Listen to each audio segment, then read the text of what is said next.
Hello everyone, कैसे हैं आप सभी लोग। उम्मीद करती हूँ कि बढ़िया होंगे। आज है 5 जनवरी। स्टार्ट करते हैं आज के इंडियन एक्सप्रेस और द हिंदू के इम्पॉर्टेंट आर्टिकल्स का एनालिसिस। और अगर इस सेशन की पीडीएफ आपको चाहिए तो टेलीग्राम ग्रुप का लिंक डिस्क्रिप्शन में दिया है, वहाँ पे जाके आप डाउनलोड कर सकते हैं। पहली न्यूज़ आती है पावर पैक्ट की, जो कि इंडिया ने किसके साथ साइन किया? नेपाल के साथ। अभी एक्चुअली 2 दिन के विजिट पे गए थे हमारे external affairs minister S Jaishankar ji Nepal में, तब ये जो है पैक्ट साइन हुआ। So Nepal on Thursday signed a long term agreement for the export of 10,000 megawatt power to India. Around 10,000 megawatt power India को एक्सपोर्ट की जाएगी नेपाल के थ्रू, और ये 10 साल का पैक्ट है, ठीक है। और एक MOU साइन हुआ for cooperation in renewable energy also, और इन्होंने जॉइंटली इनॉग्रेट किए 3 क्रॉस बॉर्डर ट्रांसमिशन लाइंस, ठीक है। हम सब जानते हैं नेपाल हमारे लिए कितना इम्पोर्टेंट हो जाता है being a neighbouring country.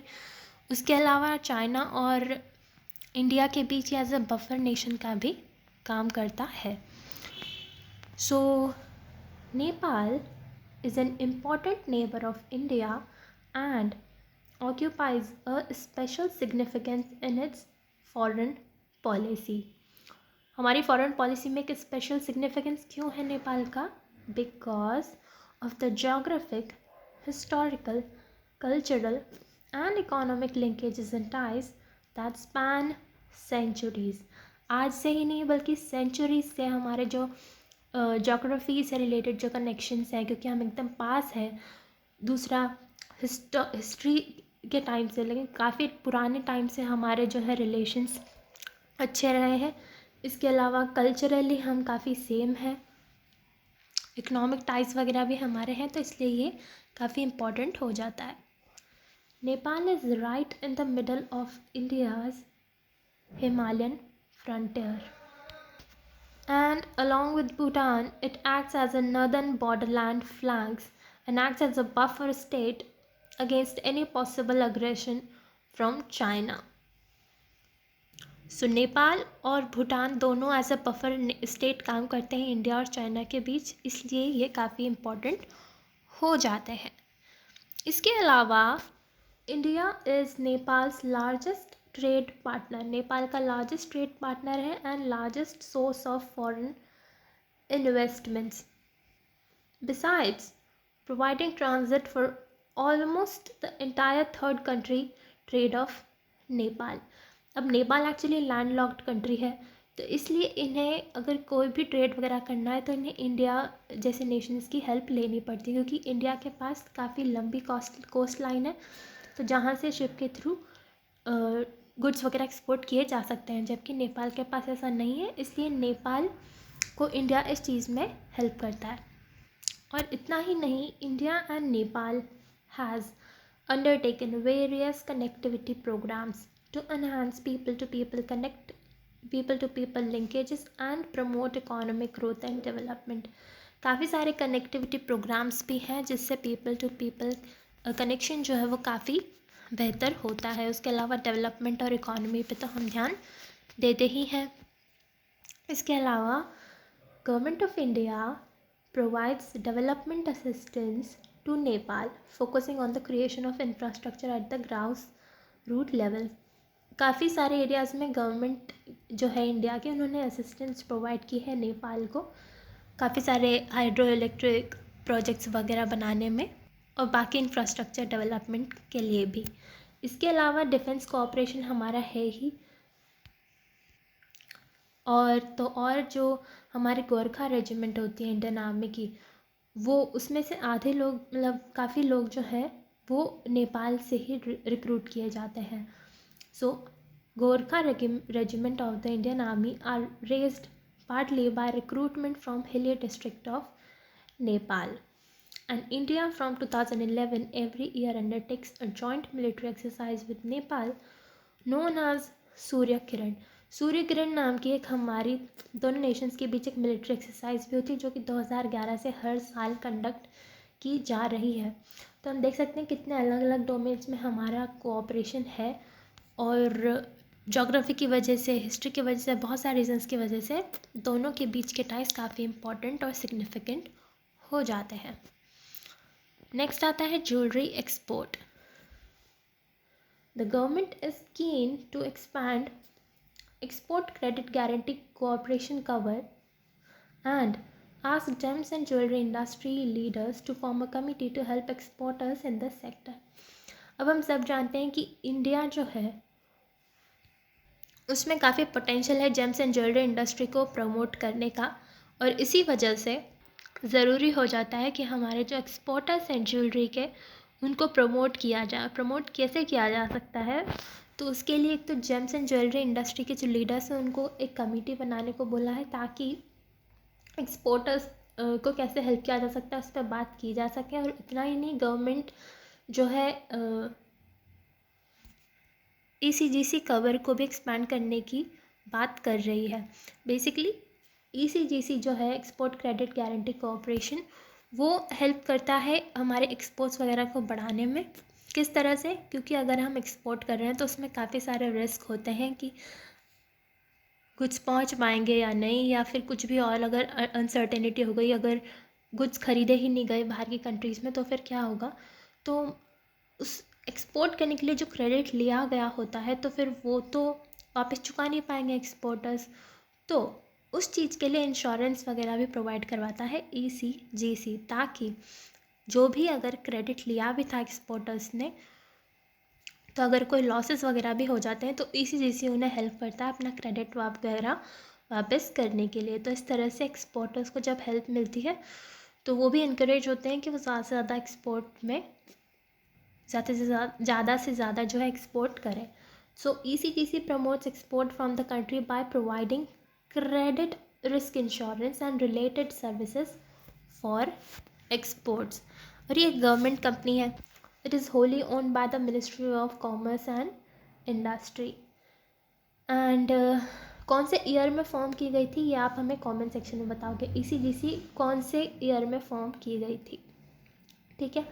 So India has the potential to become the global epicenter of the gem and jewelry industry with a holistic ecosystem encompassing all diverse constituents and elements। So India में काफ़ी ज़्यादा potential है कि वो global epicentre बन सकता है GeM and jewellery का, अगर उनको अच्छे से प्रमोट किया जाए, प्रॉपर इंफ्रास्ट्रक्चर डेवलपमेंट हो, सारी चीज़ें हो तो। Massive investments are being made to create world class infrastructure, और उसके लिए काम वगैरह भी किया जा रहा है, कुछ जगह इन्वेस्टमेंट्स किए जा रहे हैं। Also urge the industry to promote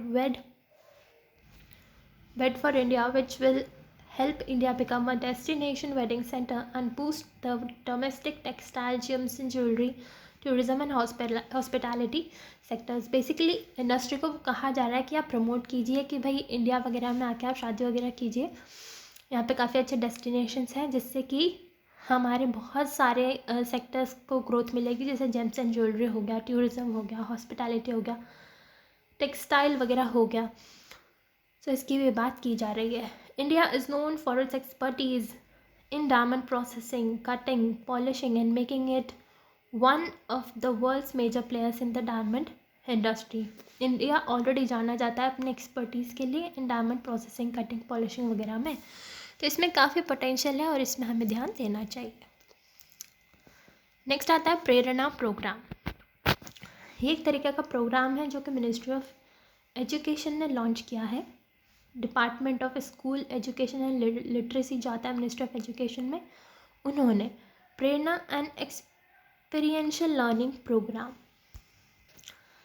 it aims to offer a meaningful, unique and inspiring experience to all participants, thereby empowering them with leadership qualities। Basically नाम में समझ में आ रहा है प्रेरणा, हमें किसी चीज़ से प्रेरणा मिलती है, राइट, इंस्पिरेशन मिलता है। बच्चों को कुछ ऐसे एक्सपीरियंसेस दिए जाएंगे कुछ ऐसी जगह ले जाकर, जिससे कि एक तो वो एनकरेज होंगे और उनको एम्पावर किया जाएगा कि वो अपने अंदर की लीडरशिप क्वालिटीज़ वगैरह जो है डेवलप करें, उन्हें एक अलग ही मीनिंगफुल, यूनिक, इंस्पायरिंग एक्सपीरियंस दिया जाएगा।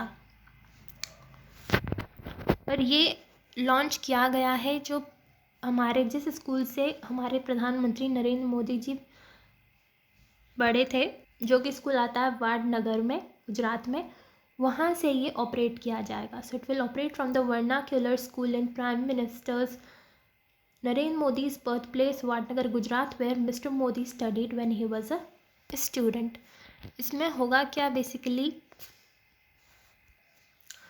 it is a week long residential program for selected students of class 9th to 10th. It is an experiential and inspirational learning program for students with the best in class technology where heritage meets innovation. इसमें basically कुछ student select किए जाएंगे 9th से लेकर 12th class तक के बीच के, और 20-20 बच्चों का बैच जो है उनको एक हफ्ते के लिए उस स्कूल में ले जाया जाएगा. बेसिकली 10 गर्ल्स और 10 बॉयज़ जो है वहाँ पे जाएंगे हर week from various parts of the country. और इन्हें यहाँ पे काफ़ी बढ़िया एक्सपीरियंशियल और इंस्पिरेशनल लर्निंग प्रोग्राम दिए जाएंगे. और इसके अलावा जैसे कि वहाँ पे जो द डे वाइज प्रोग्राम होगा, वहाँ उसके स्केड्यूल में इंक्लूड होता है योगा, माइंडफुलनेस, मेडिटेशन सेशन, ये सब वहाँ पे करवाया जाएगा, योगा, मेडिटेशन वगैरह. उसके अलावा experiential learning, thematic sessions and hands on interesting learning activities, काफ़ी सारी डिफरेंट एक्टिविटीज़ की जाएंगी जिनसे वो काफ़ी अलग अलग तरीके की चीज़ें सीखेंगे. थीमेटिक सेशंस होंगे अलग अलग थीम्स पे. और इवनिंग की एक्टिविटीज़ की बात करें तो उनको अलग अलग एंशियंट और हेरिटेज साइट्स पे ले जाया जाएगा. कुछ इंस्पिरेशनल फिल्म स्क्रीनिंग्स होंगी एंड लाइफ क्रिएटिव मिशंस होंगे, टैलेंट शोज़ वगैरह होंगे, जिससे कि उनकी होलिस्टिक लर्निंग अप्रोच जो है वो डेवलप की जा सके. एंड इसके अलावा students will engage in diverse activities embracing indigenous knowledge systems, latest state of art technologies and learnings from inspirational personalities. बहुत सारी एक्टिविटीज़ की जाएंगी. और सिर्फ एंशियंट नॉलेज या फिर हेरिटेज से रिलेटेड नॉलेज ही नहीं, बल्कि काफ़ी एडवांस टेक्नोलॉजीज़ वगैरह जो है उनसे रिलेटेड भी नॉलेज दी जाएंगी. और योगा, मेडिटेशन वगैरह तो सिखाया ही जाएगा. So this program is driven by a strong commitment to integrate principles of Indian education system and the philosophy of value-based education, which is a cornerstone of National Education Policy 2020.